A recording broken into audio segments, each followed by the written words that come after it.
ಸಖತ್ ಖಾರ ಬಣ್ಣ ಮತ್ತು ರುಚಿ ಆಚಿ ಚಿಲ್ಲಿ ಪೌಡರ್.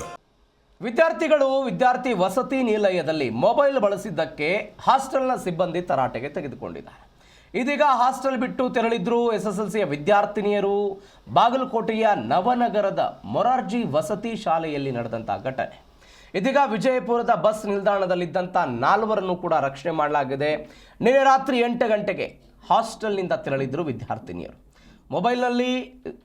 ಮೊಬೈಲನ್ನು ಬಳಕೆ ಮಾಡುವಂತಿಲ್ಲ ವಿದ್ಯಾರ್ಥಿ ನಿಲಯದಲ್ಲಿ, ಆದರೂ ಕೂಡ ಬಳಕೆ ಮಾಡಿದ್ರು ಸಿಬ್ಬಂದಿ. ಅವರಿಗೆ ಬುದ್ಧಿವಾದ ಹೇಳಿದರು, ತರಾಟೆಗೆ ತೆಗೆದುಕೊಂಡಿದ್ರು. ಇದಕ್ಕೆ ಅವರು ಹಾಸ್ಟೆಲ್ ಬಿಟ್ಟು ಹೊರಗೆ ಹೋಗಿದ್ರು. ಇದೀಗ ಅವರನ್ನು ವಿಜಯಪುರ ಬಸ್ ನಿಲ್ದಾಣದಲ್ಲಿ ರಕ್ಷಣೆ ಮಾಡಲಾಗಿದೆ.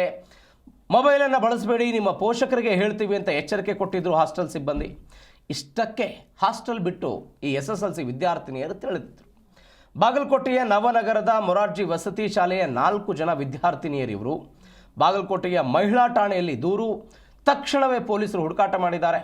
ವಿಜಯಪುರದ ಬಸ್ ನಿಲ್ದಾಣದ ಬಳಿ ಇದ್ದಾಗ ವಿದ್ಯಾರ್ಥಿನಿಯರನ್ನು ರಕ್ಷಣೆ ಮಾಡಲಾಗಿದೆ.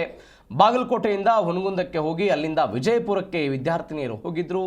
ನಿನ್ನೆ ರಾತ್ರಿ 8 ಗಂಟೆಗೆ ಹಾಸ್ಟೆಲ್ನಿಂದ ಹೊರಗಡೆ ಹೋಗಿದ್ದರು ವಿದ್ಯಾರ್ಥಿನಿಯರು. ರಾತ್ರಿ 12 ಗಂಟೆ 30 ನಿಮಿಷದ ವೇಳೆಗೆ ಪೊಲೀಸರು ಇದೀಗ ಪತ್ತೆ ಮಾಡಿದ್ದಾರೆ.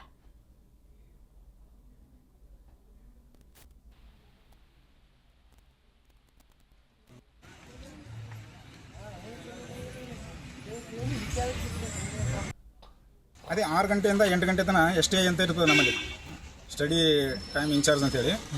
ಅವರು ಟೀಚರು 6:15 ಎಲ್ಲ ಅಟೆಂಡೆನ್ಸ್ ತೊಗೊತಿರ್ತಾರೆ. ತೊಗೊಂಡಾಗ ಇವು 10th 4 ಮಕ್ಕಳು ಅಬ್ಸೆಂಟ್ ಇದ್ದು ನನಗೆ ರಿಪೋರ್ಟ್ ಮಾಡೋಣ. ನಾನು ಹೇಳಿದೆ ಆಯ್ತು ರೀ, ಅವ್ರ ಪೇರೆಂಟ್ಸ್ ಗ್ರೂಪಿಗೆ ಹಾಕ್ರಿ, ನೋಡೋಣ ಇಲ್ಲೇ ಎಲ್ಲರೂ ಇರ್ಬೋದು ಅಥವಾ ಮನೆಗಿನಿಗೆ ಹೋಗ್ಯಾವ ನಾವು ಅಂತೇಳಿ. ಇಲ್ಲ ರೀ, ಇಲ್ಲಿ ಹಾಸ್ಟೆಲ್ನಾಗ ಅದಾವ ಅಂತ ಬಂದು ಹೇಳಿದ್ರು ಅವರು. ಹೇಳಿದಾಗ ಆ ಮಕ್ಕಳು ಬರೀ ಕ್ಲಾಸಿಗೆ ಅಂತ ಕರೆದ್ರೆ ಒಂದು 15-20 ನಿಮಿಷ ರೆಡಿಯಾಗಿ ನೋಟ್ಬುಕ್ ಅದೆಲ್ಲ ಬರ್ತೀವಿ ಅಂತ ಹೇಳ್ತೀವಿ.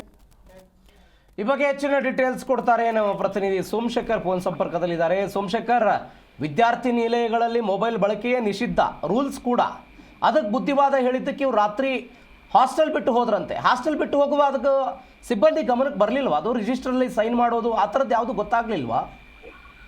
ಈ ಸದ್ಯಕ್ಕೆ ಈ ವಸತಿ ನಿಲಯಗಳಲ್ಲಿ ಹೊರಗಡೆ ಹೋಗಿ ಬರುವುದಾಗಿ ಹೇಳಿ ಹೋಗ್ತಾರೆ ಹೊರತಾಗಿ, ಅಂದ್ರೆ ಯಾವುದೇ ಒಂದು ವಸ್ತುಗಳನ್ನ ತಗೊಳ್ಳಿಕ್ಕೆ ಆಗುವುದು ಅಥವಾ ದಿನಬಳಕೆ ವಸ್ತುಗಳನ್ನ ಖರೀದಿ ಮಾಡುವ ಹಿನ್ನೆಲೆಯಲ್ಲಿ ಗೇಟ್ಗಳ ಹೊರಗೆಯಿಂದ ಅಂಗಡಿಗಳಿಗೆ ಹೋಗಿ ಖರೀದಿ ಮಾಡಿಕೊಂಡು ಬರೋದಕ್ಕೆ ಅವಕಾಶವನ್ನು ಕೊಡ್ತಾರೆ. ಆದ್ರೆ ಬೇರೆ ಊರುಗಳಿಗೆ ಹೋಗ್ಬೇಕಾದ ಸಂದರ್ಭದಲ್ಲಿ ಹಾಸ್ಟೆಲ್ ವಾರ್ಡನ್ಗೆ ಸಂಬಂಧಪಟ್ಟಂತಹ ಅಧಿಕಾರಿಗಳಿಗೆ ಸೂಚನೆ ಕೊಟ್ಟು ಮೊದಲೇ ಒಂದು ಲೆಟರ್ ಕೊಟ್ಟು ಹೋಗ್ಬೇಕಾಗತ್ತೆ.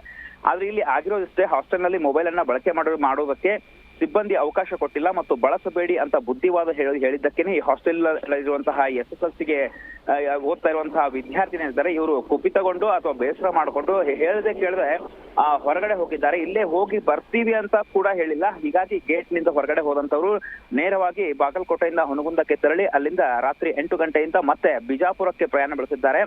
ಈ ಕುರಿತಂತೆ 4 ಜನ ವಿದ್ಯಾರ್ಥಿನಿಯರು ಕಾಣ್ತಾ ಇಲ್ಲ ಅನ್ನೋ ಒಂದು ದೂರನ್ನ ಮಹಿಳಾ ಠಾಣೆಯಲ್ಲಿ ದೂರು ದಾಖಲು ಮಾಡಿದ ತಕ್ಷಣ ಪೊಲೀಸರು ಅಲರ್ಟ್ ಆಗಿದ್ದಾರೆ. ಹುಡುಕಾಟ ನಡೆಸಿದಾಗ ಇವರೆಲ್ಲ ವಿಜಯಪುರದ ಬಸ್ ನಿಲ್ದಾಣದಲ್ಲಿ ಇದ್ದಾರೆ ಅನ್ನೋ ಮಾಹಿತಿ ಗೊತ್ತಾದ ಬಳಿಕ ಅವರನ್ನ ಸುರಕ್ಷಿತವಾಗಿ ವಾಪಸ್ ಹಾಸ್ಟೆಲ್ಗೆ ಕರ್ಕೊಂಡು ಬರಲಾಗಿದೆ. ಓಕೆ ಸೋಮಶೇಖರ್, ಥ್ಯಾಂಕ್ ಯು ನಿಮ್ಮೆಲ್ಲ ಡೀಟೇಲ್ಸ್ಗೆ.